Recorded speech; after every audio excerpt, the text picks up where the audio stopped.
प्रणाम। मैं विमल चंद्र काला आज आपको देवलगढ़ सिद्धपीठ के विषय में जानकारी दूंगा। देवलगढ़ सिद्धपीठ, जिसका ये चित्र बना हुआ है, इस सिद्धपीठ के विषय में मैं आपको बताऊंगा। आज तक यहाँ पर पहले भी कई लोग आए हैं जानकारी करने के लिए, तो उनके पास टाइम कम था, कम बोला गया, लेकिन इस वीडियो में मैं आपको वहाँ के संपूर्ण जानकारी दूंगा देवलगढ़ सिद्धपीठ की, जो उनको नहीं बताई मैंने। हिमालय की गोद में केदार खंड की पुण्य धरती में जनपद पौड़ी गढ़वाल में स्थित देवलगढ़ नामक स्थान है।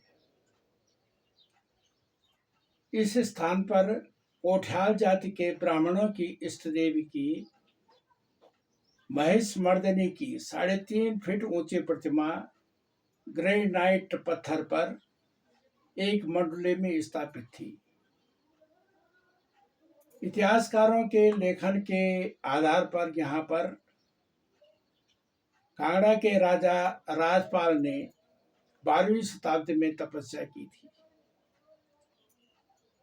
संभवतः उसी के नाम पर इस भूमि का नाम देवलगढ़ पड़ा हो।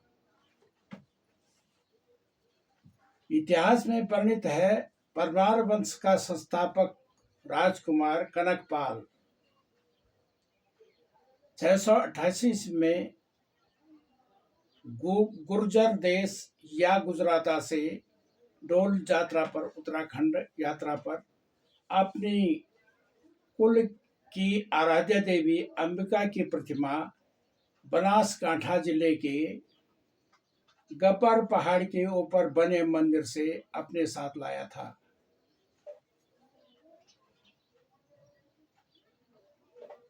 गब्बर पहाड़ पे यहाँ पर सती का हृदय गिरा था। 4वीं शताब्दी में यहाँ पर राजा अरुण सेन ने, जो सूर्यवंशी राजा था, एक भव्य मंदिर बनाया था। उसमें अंबिका देवी की प्रतिमा स्थापित की थी। वर्तमान में यह मंदिर गुजरात राजस्थान सीमा पर आरासुर क्षेत्र में आबू रोड से 5 किलोमीटर दूरी पर है। यह सागर सतह से 480 मीटर पर है। यहाँ जाने के लिए 999 सीढ़ियाँ हैं तथा रज्जु मार्ग भी है। जब से कनकपाल इस जगह से मूर्ति लाया, तब से यहाँ पर ज्योति की व बीज मंत्रों से पूजा होती है। इस मंदिर की ऊंचाई 103 फीट है। इसमें 358 स्वर्ण कलश स्थापित हैं। राजा कनकपाल जब हरिद्वार डोल यात्रा में आया, रात को हरिद्वार में रहा। हरिद्वार में रात को उसके स्वप्न में बद्रीनाथ जी गए। बद्रीनाथ जी ने उससे कहा कि राजा कनकपाल, आपको लेने के लिए मेरा अधिपति भानु प्रताप, जो चांदपुर गढ़ी की गद्दी पे बैठा है, वो आपको लेने के लिए यहाँ आएगा और वह आपको ससम्मान मेरे दर्शनों के लिए बद्रीनाथ लाएगा। वह अपनी दूसरी लड़की के विषय में चिंतित है कि उसकी शादी कहाँ करूं। वो किसी राजकुमार की तलाश में था। जो उसकी भानु प्रताप की बड़ी लड़की थी, बड़ी लड़की कुमाऊं के राजा राजपाल के साथ उसने उसकी शादी कर दी। दूसरे के लिए चिंतित था। तो बद्रीनाथ जी ने स्वप्न में उससे कहा कि जब राजा कनकपाल मेरे दर्शन कर लेगा तो तुम अपनी दूसरी लड़की की शादी उससे कर देना और उसे यहाँ घर जवाई बना लेना। तो राजा को यहाँ ऐसा स्वप्न हुआ और वहाँ चांदपुर गढ़ी में जो बद्रीनाथ के अधिपति थे भानु प्रताप, उनको स्वप्न हुआ कि तुम कल हरिद्वार जाओगे और वहाँ जो है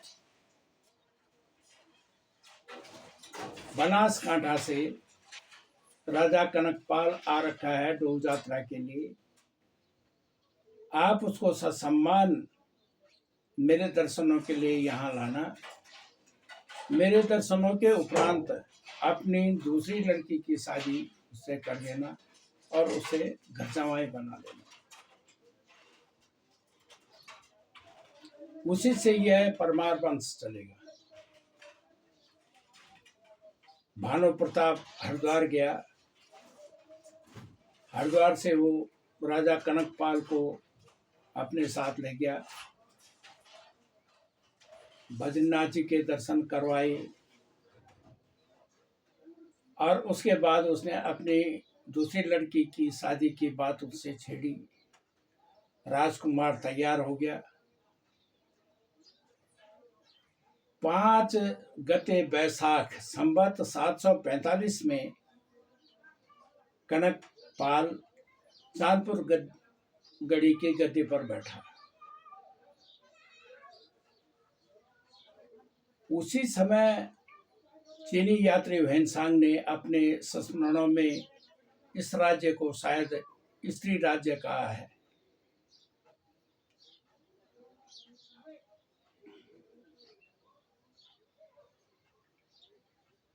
कनकपाल की राजधानी चांदपुर गढ़ी में रही।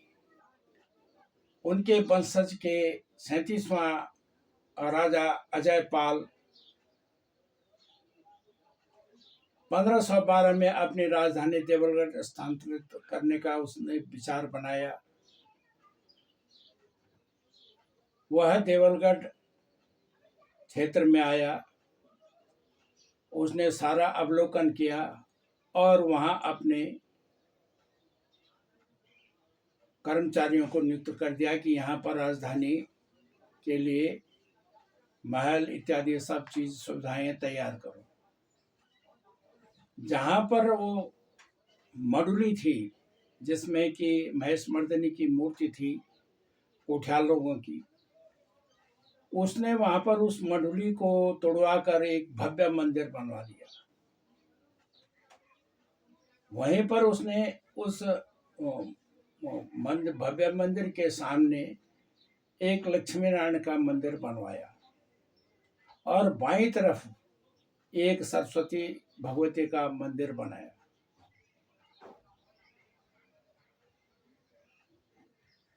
अब ये राजधानी जब वहां बन गई तो राजा अपने दल बल के साथ चांदपुर गढ़ी से अपनी इष्ट देवी, जिसको कि गब्बर पहाड़ से लाया था, अंबिका देवी के विग्रह को, वो चांदपुर गढ़ी में भी रही। और चांदपुर गढ़ी से जब वो देवलगढ़ के लिए प्रस्थान किए तो इस गौलक्ष पर्वत पे उन्होंने एक रात बिताई। इस गौलक्ष पर्वत पर कोई आवास नहीं थे, कोई बासिंदे यहाँ स्थायी नहीं थे। केवल यहाँ पर घास फूस का क्षेत्र था, चारा पाती का। यहाँ घुमक्कड़ जो पशुपालक थे वो रहा करते थे। यहीं पर उस गौलक्ष पर्वत में उसने कोई एक खेत देखा चौड़ा, उसी में उसने अपना कैंप लगाया।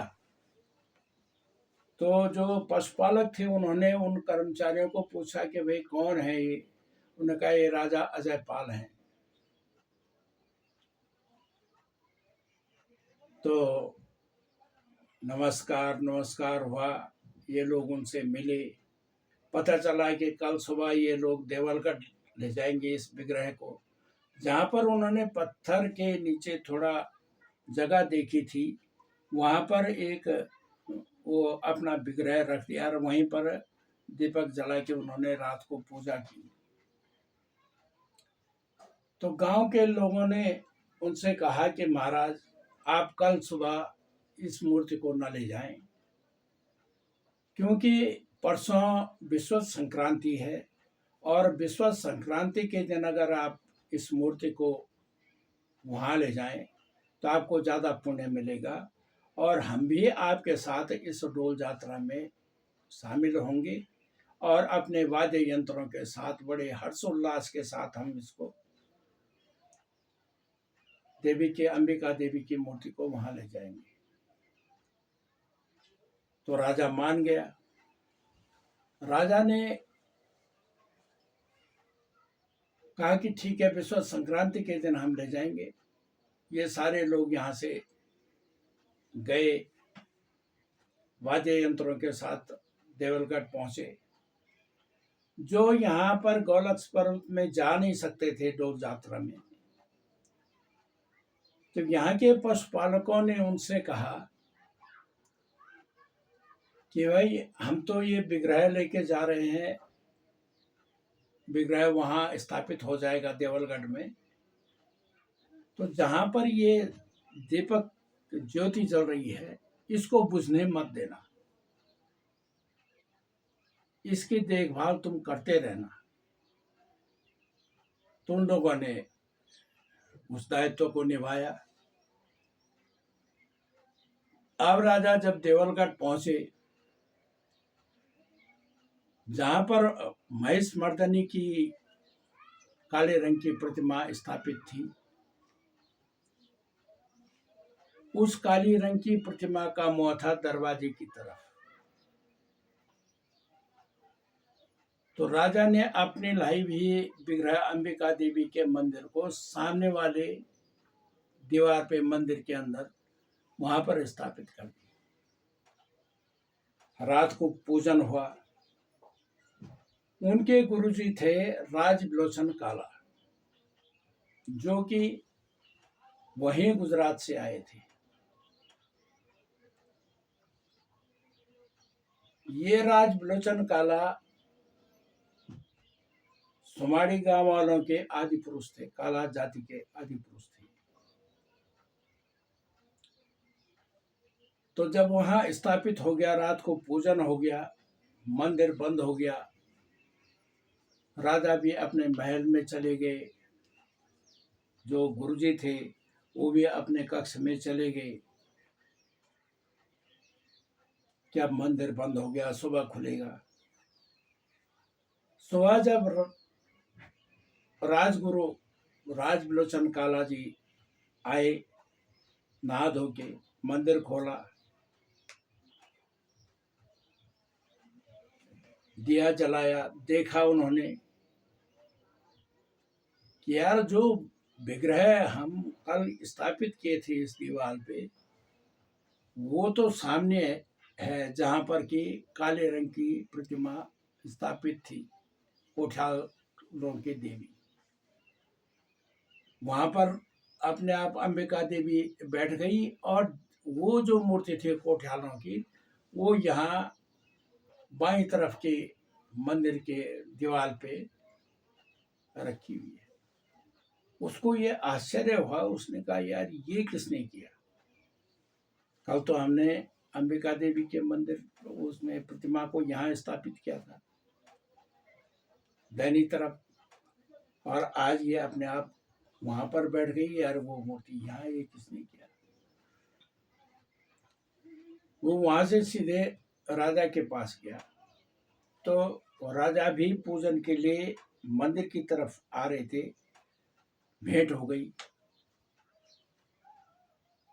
राजा ने गुरु जी को प्रणाम किया कि हाँ गुरु जी, आपका प्रस्थान। उसने कहा साहब मैं तो आप ही के पास आ रहा था, वहाँ एक आश्चर्य हो गया। उसने कहा क्या आश्चर्य हुआ?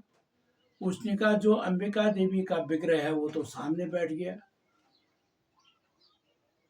और जो कोठियाल लोगों की देवी थी वो बाईं तरफ की दीवार पे चली गई। ये समझ में नहीं आया कि ताला भी बंद था, ये कैसे हो गया। तो राजा अजयपाल ने उनसे कहा कि देखो गुरुजी, ये अंबिका देवी की ही कृपा है, उसने चाहा होगा तो अपना स्थान अपने आप बदली कर दिया। अब जैसे उसकी इच्छा है वैसे रहने दो। अब उसमें पूजा होने लग गई। कुछ समय बाद वहां पर राजा ने सोचा, उसने कहा यार हमारे गुरुजी यहाँ पर कहीं उनको जगह दे देते हैं तो वो अपना आवास बना लेंगे, अपने बाल बच्चों को देखेंगे, पालेंगे। तो उन्होंने भटोली गांव के ऊपर और बुगानी गांव के नीचे तलाई नाम की एक जगह है, तो वहां पर उन्होंने एक चौरस खेत राजबलोचन जी को दे दिया कि आप यहाँ पर रहो। वो खेत आज भी कालों की पुंगड़ी से जाना जाता है। लेकिन राजबलोचन वहां पर बसने के लिए तैयार नहीं था। उसके मन में ये थी कि अगर राजा अगर कृपा कर दे मेरे ऊपर, तो जहां गौलक्ष पर्वत पे हम एक रात बिताए थे, उस गौलक्ष पर्वत को अगर ये हमको दान में दे देते हैं तो मैं अपने को बहुत भाग्यशाली समझूंगा। क्योंकि राजबलोचन जी को उन्होंने देख लिया था कि यहाँ पर 8वीं शताब्दी का आदि गुरु शंकराचार्य जी के द्वारा निर्मित नागर शैली का त्रिरथ रेखा युक्त मंदिर समूह बना हुआ है, और उसी के सामने गौलक्षेश्वर महादेव की स्थापना हो रखी है। तो मेरे लिए ये पुण्य की धरती होगी, मन में थी उनकी। जब राजधानी वहां पर बस गई देवलगढ़ में, तो राजा ने घोषणा की। उसने कहा भाई कि अब राजधानी बन गई है, और इस खुशी में क्षेत्रीय ब्राह्मणों को, जजमानों को, सब गरीब गुरबे जितने हैं वो भोजन करने के लिए यहाँ आए। तो भोजन हुआ, तो सब लोग गए। उनको दक्षिणा जब देने लगे राजा अजयपाल, तो गुरुजी को जब दक्षिणा देने लगे तो कुछ संकुचित हो गए। राजा ने कहा कि आप संकोच क्यों कर रहे हैं गुरुजी, हम आपको खुश करेंगे, आप फिलहाल इस दक्षिणा को पकड़ लीजिए। तो उनके मुंह से छूट गया कि महाराज, अगर आप मुझे दक्षिणा देना ही चाहते हैं तो आप हमें गौलक्ष पर्वत की उस भूमि को दे दो जहां पर कि हमने एक रात बिताई थी, और वहाँ क्षेत्रीय पशुपालक रह रहे थे, घुमंतो पशुपालक। आप उस धरती को मुझे दे दीजिए। उसने कहा लाओ, ये तो आसान बात है। संकल्प किया, भूमि राजबलोचन काला जी को दे दी। अब राजबलोचन काला जी को ये भूमि दी गई। अब सोचने लग गए राजबलोचन काला की समय आने पर मैं यहाँ बस जाऊंगा। उसी दौरान कुछ दिन के बाद क्या हुआ कि राजा के हाथों जो अंबिका देवी की मूर्ति थी वो किसी तरह से खंडित हो गई, नीचे गिरी, खंडित हो गई। तो वो जो विग्रह था वो तकरीबन 2-2.5 फीट ऊंचा और करीब 18-20 इंच चौड़ा विग्रह है, काले पत्थर का। शेर का मुंह भी टूट रखा है, इधर से शेर का मुंह टूट रखा है, बायां पोर्शन भी उसका टूट रखा है, और जो महिषासुर मर्दनी की जो बाईं तरफ की भुजा थी वो भी टूटी हुई थी। ये नाक का हिस्सा पूरा सपाट हो गया था। केवल अनुमान लगाया जा रहा था कि यहाँ पर नाक रहा होगा, क्योंकि होंठ थोड़े दिखाई दे रहे थे, होंठ का इम्प्रेशन। तो खंडित हो गई। अब उसने गुरु जी को कहा, क्या रे गुरु जी क्या हो गया, ये तो ऐसा हो गया। तो उसने कहा, महाराज खंडित मूर्ति की पूजा नहीं होती। तो उसने कहा, क्या करना चाहिए? उसने कहा, इसको अगर आप चाहें तो गंगा में आप विसर्जित कर सकते हैं, देवप्रयाग में, और अगर आप चाहें कि अलकनंदा में विसर्जित कर दें तो अलकनंदा में, श्रीनगर में इसको विसर्जित कर दीजिए। खंडित मूर्ति की पूजा निषिद्ध मानी गई है। उसने कहा, गुरु जी मैं इसको विसर्जित नहीं करना चाहता, क्योंकि हमारे परमार वंश में हमको जो रिद्धि सिद्धि मिली है इसी की उपासना से मिली है। कहीं ऐसा ना हो कि हम इसको विसर्जित कर दें और हमारा ये राज वैभव सारा ही खत्म हो जाए। कोई और तरतीब बताओ। तो उसने कहा, महाराज एक तरतीब और है, इस मूर्ति को हम पीछे खड़ी कर देते हैं मंदिर के दीवार पे, और बाहर से एक तांबे की प्लेट 5 फीट बाई 5 फीट की वहां पर खड़ी करके, और जहां पर उस विग्रह का, अंबिका देवी के विग्रह का मुंह की सिधाई में एक होल कर देंगे 2 इंच डाया का काट के, और उसके बाहर से चांदी का मुखौटा लगा देंगे और उसमें पूरा अलंकरण कर देंगे, सोने का मुकुट वगैरह हीरे हुरे जैसे है उसको लगा देंगे।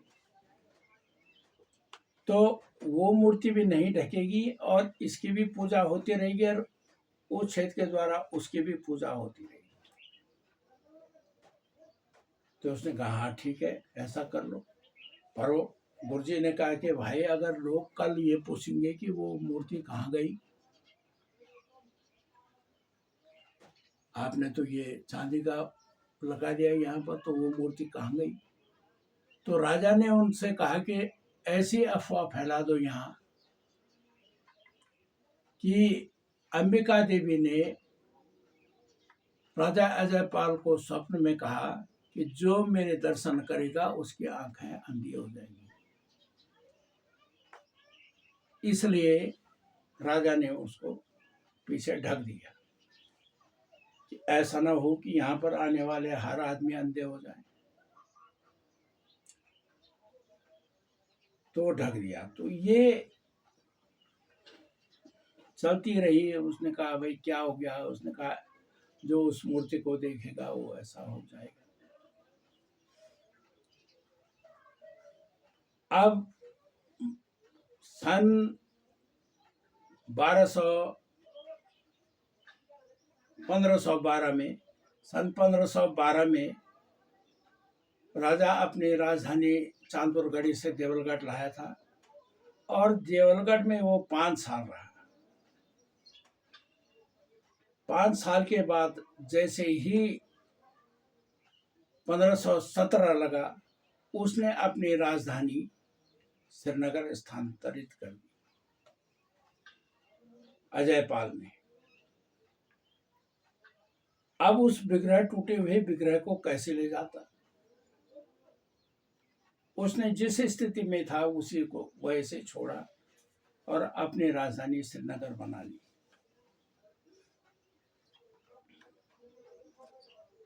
अब श्रीनगर जब उसने अपनी राजधानी बना ली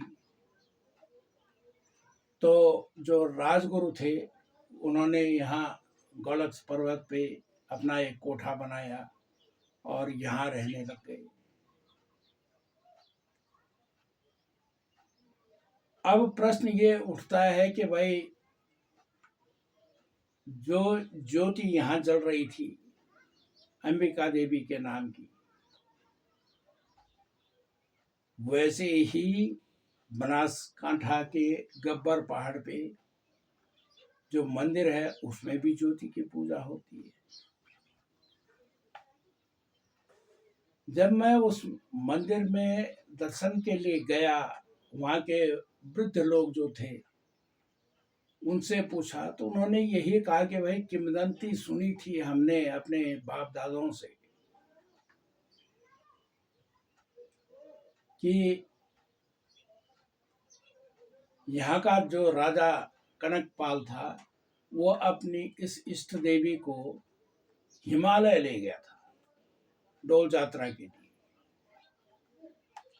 तो मैंने उनसे दूसरा प्रश्न किया कि यहाँ पर तो नज़दीक राजस्थान का बॉर्डर है, जयपुर नज़दीक है, आप इसमें दोबारा मूर्ति स्थापित कर सकते थे। उनका नहीं, यहाँ के लोगों का विश्वास है कि वो मूर्ति फिर वापस आएगी इस मंदिर में। अब आती है कि नहीं आती है, लेकिन उन लोगों के क्षेत्र में वही किंवदंती चल रही है, वही धारणा बनी हुई है कि वो मूर्ति कभी फिर गब्बर पहाड़ पे स्थापित होने के लिए आएगी। अब यहाँ तो ये बात हो गई, गौरा देवी का वो जो मंदिर था उसमें पहले के तो अज्ञात पुजारी थे, राजलोचन काला के बाद भी अज्ञात रहे कुछ, लेकिन उसके बाद वहां पर सन 1960 से बुद्धि सिंह पुजारी रहे। अब ये बुद्धि सिंह पुजारी कौन थे, इनके विषय में सुनिए। गौरा देवी मंदिर के पार्श्व में एक प्राचीन मकान में सत्यनाथ समाधि है। इसमें गोरक्ष पादुका, सत्यनाथ पादुका, कुमारी पादुका, भैरव, ढिकाल भैरव, कालसेन भैरव व राजा अजयपाल की मूर्ति व गद्दी है। राजा अजयपाल गोरख पंथ को मानने वाला था। गोरख पंथ वाले राजा अजयपाल को 84 सिद्धों में एक मानते थे। देवलगढ़ क्षेत्र शक्ति और शिव सिद्धनाथ अन्यायों का प्रबल केंद्र रहा है। यहाँ पीरों की समाधि गदेरे पार है। इस सत्यनाथ मंदिर के भवन के बाहर आदम कद की भीमसेन की मूर्ति स्थापित है।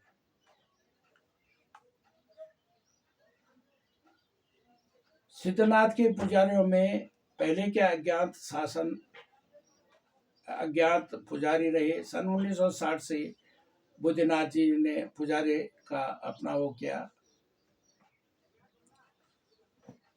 और ये क्षेत्रीय वंश से था बुद्धनाथ।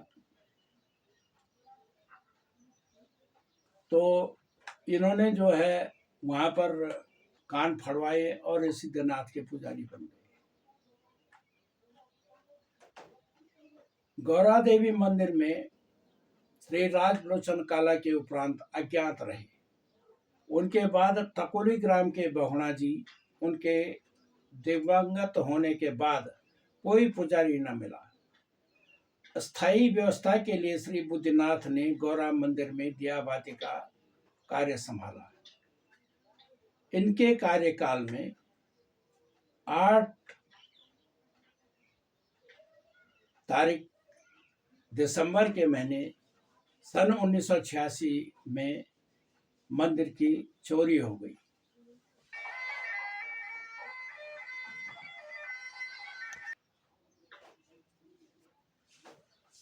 बीच में कभी कभी डिस्टरबेंस हो जाता है। मैं अपने फ़ोन को ऑफ करना भूल गया तो बेल बजती रही। हाँ, तो मैं कह रहा था कि वहाँ चोरी हो गई 1986 में। वहाँ का सारा चांदी, सोने का मुकुट, सारे विग्रह, कई चीज़ें वहाँ से चोरी हो गई। संदिग्ध अवस्था में बुद्धिनाथ जी थे, तो बुद्धिनाथ जी को वहाँ से निकाला गया पुजारी पद से।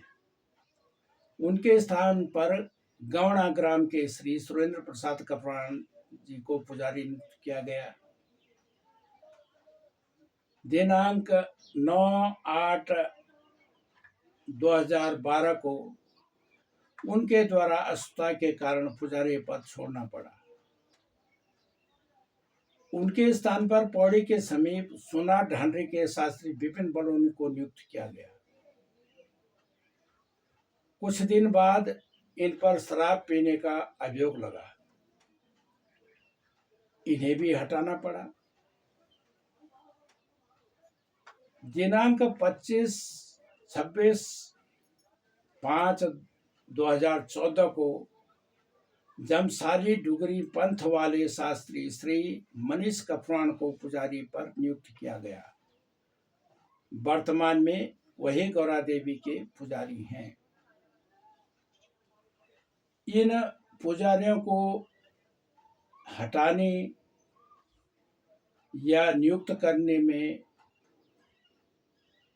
मेरी अहम भूमिका रही है और भगवती की इतना कृपा थी मेरे ऊपर कि जो बात मैं कह देता था वो क्षेत्र वाले भी उसका बहिष्कार नहीं करते थे, मानते थे। देवलगढ़ में वर्ष 1992 में सुमाड़ी ग्राम द्वारा 3 फीट ऊंची अष्टभुजा सिंहवाहिनी की मूर्ति स्थापित की गई। उससे पहले यहाँ हमारे गांव में जब मैं मूर्ति का आयोजन ये कर रहा था कि भाई वहाँ चोरी हो गई, विग्रह चोरी हो गया, तो मैं मूर्ति के अष्टवाहिनी दुर्गा की सिंहवाहिनी की मूर्ति लगाना चाह रहा हूँ, तो आर्थिक मदद दो, गांव वालों से अनुरोध किया। तो जो यहाँ पर पुराने लोग थे उन्होंने वही बात कह दी, कह रहे वहाँ क्यों कर रहे हो, वहाँ तो ऑलरेडी मूर्ति है, राजा के द्वारा लाई गई। भाई तुमने देखा उस मूर्ति को कि नहीं? नहीं, हमने सुना है कि जो उसको देखेगा वो अंधा हो जाएगा, तो हमने तो नहीं देखा। मेरे मन में एक व्यग्रता थी कि क्या ये बात सत्य है या ये अंधविश्वास फैलाया गया है। मैं अपने साथ 2 आदमियों को यहाँ से ले गया, श्री रत्नांबर काला और श्री अजय घेडियाल। अजय घेडियाल छोटा लड़का था, 12-14 वर्ष का। यहाँ से मैं 1 किलो दही और 1 लीटर गंगा जल लेके गया था कि अगर मुझे वो विग्रह मिल गया तो मैं उसका भी स्नान कराऊंगा। मैं वहाँ गया, वहाँ जाके मैंने पुजारी उसको क्या कहते हैं बुद्धिनाथ को कहा कि भाई मैं उस मूर्ति को देखना चाहता हूँ। तो उसने मुझे कहा कि नहीं नहीं, मेरे पिताजी कहते थे जो उसको देखेगा वो अंधा हो जाएगा। तो मैंने भी नहीं देखी। मैंने कहा भाई मैं देखूंगा आज। मैं धोती ले गया था, अपना नहा धो के गया था, धोती पहनी, मंदिर के जो प्लेट थी वो सारी निकाली,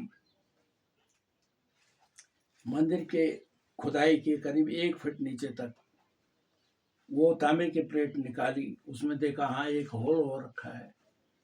दीवार पे देखा तो वहाँ वो विग्रह खड़ा था जो खंडित हो गया था। उसको मैं बाहर लाया, मंदिर के बाहर के परकोटे में, तो उसमें लाया, देखा कि हाँ ये खंडित हो रखी है। मैंने उसको स्नान करवाया।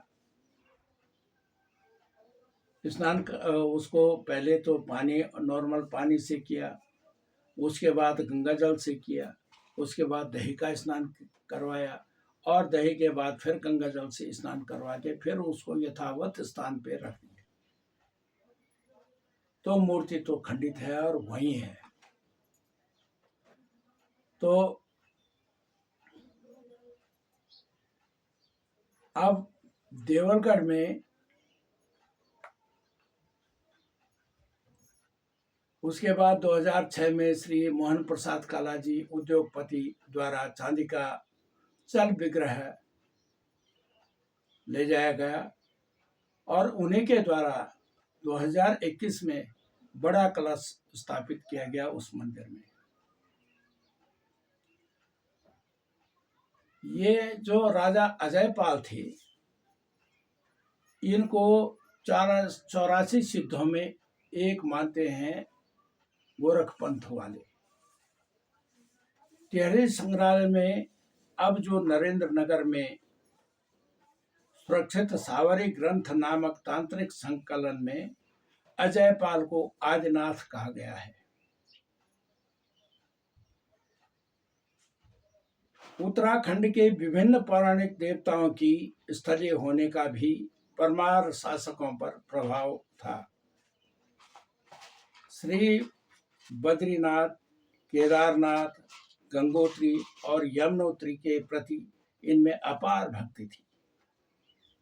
परमार शासकों को बुलंदा बद्रीनाथ कहा जाता था।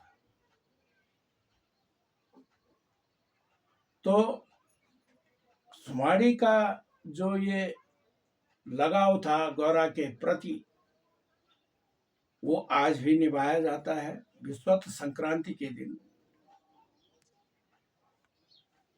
तो ये विस्वत संक्रांति के दिन, जिस दिन वो विग्रह देवलगढ़ ले जाया गया था, तो साल में अप्रैल माह की विस्वत संक्रांति के दिन संपूर्ण गांव वाले, जैसे उस समय राजा अजयपाल के साथ जब गए थे, तो यहाँ के जो पशुपालक थे उन्होंने अपनी तरफ से, जैसे लड़की को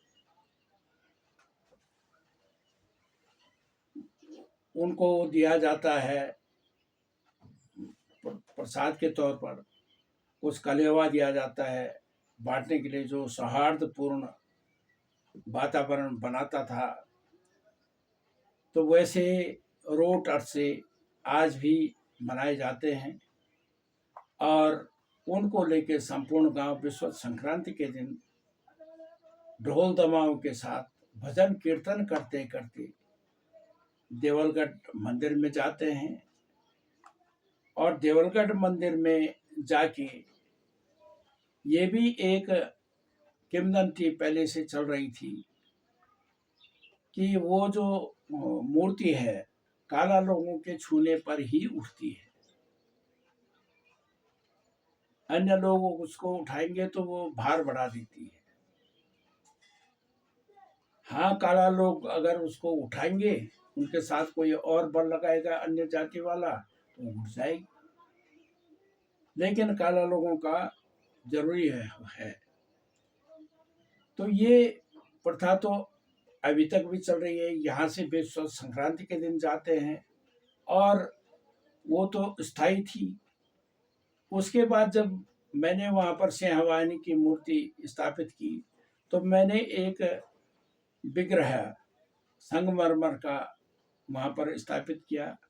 राजा अजय पाल के समय में भी वहाँ पर एक तो उनके राजगुरु राजबलोचन काला की मूर्ति थी। बाद में जब राजा वहाँ से हट गया तो किसी ने वहाँ पर हमारे पंथा दादाजी की भी मूर्ति स्थापित कर दी। ये चांदी के विग्रह थे वहाँ, जो कि वो चोरी के साथ सब चले गए। तो ये हमारा अटैचमेंट सुमाड़ी गांव वालों का उस मंदिर के प्रति आज भी है। आज भी वहाँ रोट अरसी दोड़ कलेवा ले जाके बड़े हर्षोल्लास से रखा जाता है। जिस पुजारी को हम लोगों के द्वारा वहाँ नियुक्त किया गया, उसके साल भर की पूरी खलाई के लिए वो पुजारी यहाँ साल में 2 दफे आता है और अपने साथ जितना भी यहाँ से दिया जाता है उसको धोन कलेवा तेल बाती का खर्चा रुपया पैसा वो सब दिया जाता है और सुमाड़ी गांव वाले ही उसको पालने का अधिकार रखते हैं। वो देवलगढ़ में आज तक वो दस्तूर चल रहा है। अब प्रश्न ये है मान भाव कि आप कैसे यहाँ पहुंचेंगे देवलगढ़। तो देवलगढ़ आने के लिए श्रीनगर में आपको आना पड़ेगा, गढ़वाल श्रीनगर में, जो कि गढ़वाल के मध्य भाग में स्थित है। श्रीनगर अलकनंदा के किनारे वहाँ आना पड़ेगा। वहाँ से आप 2 रास्ते हैं। श्रीनगर से 20-21 किलोमीटर पे देवलगढ़ पड़ता है। आप वाहन से देवलगढ़ मंदिर तक जा सकते हैं। और दूसरा रास्ता है कि अगर आप बद्रीनाथ से होते हुए आ रहे हैं और धारी देवी के पास पहुंच गए तो धारी देवी से करीब 2 किलोमीटर पर आगे चमधार एक जगह है। चमधार से बाईं तरफ गधेरे गधेरे रोड बनी हुई है और आप वहाँ से भी चमधार से भी 20 किलोमीटर पर आप देवलगढ़ मंदिर पहुँच सकते हैं और वहाँ के दर्शन कर सकते हैं। धन्यवाद।